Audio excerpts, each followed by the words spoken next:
All right, today we are going to read chapter 3. Lying on my bed, I stared at the cracks in the old plaster ceiling. When I was a little kid, I saw things in the cracks: a ship, an old man's face, a lighthouse, a rabbit. But now I stared without seeing anything, my mind spinning like a radar scanner on the cabin of a boat.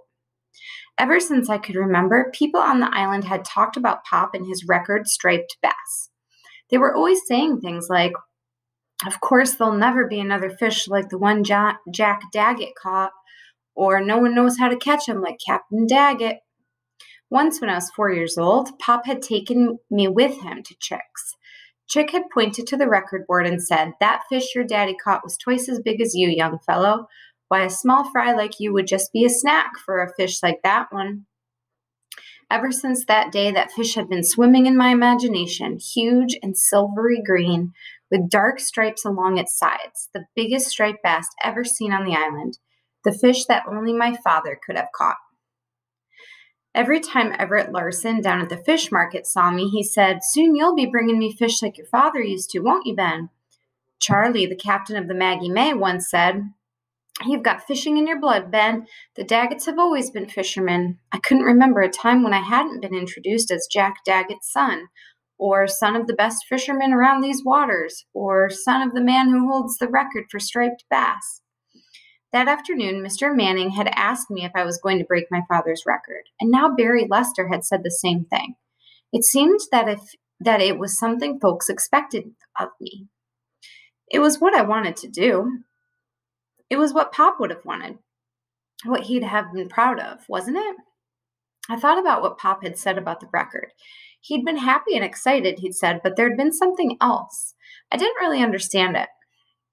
I did know that when stripers started to become scarce in our waters and everywhere else, lots of fishermen were angry, and there were arguments all the time down at Squid Row. Some said the government ought to keep their noses out of it and let a fisherman make an honest living.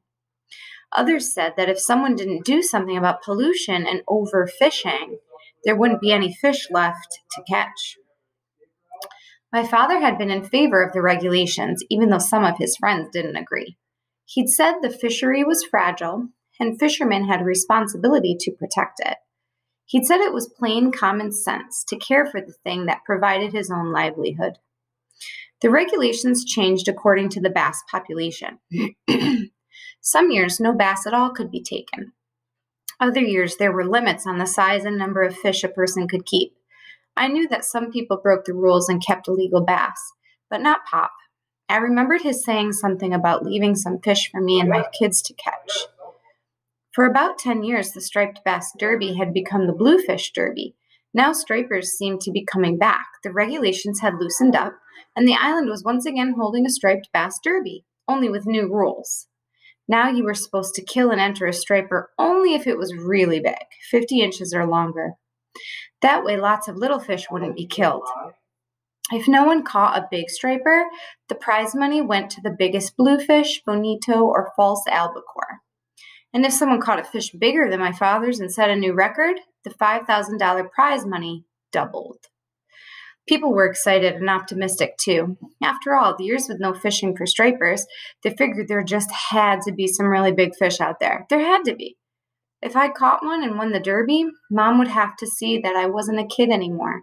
And if I caught a really big one and broke Pop's record, she'd have to understand that I was a fisherman like Pop and just as good.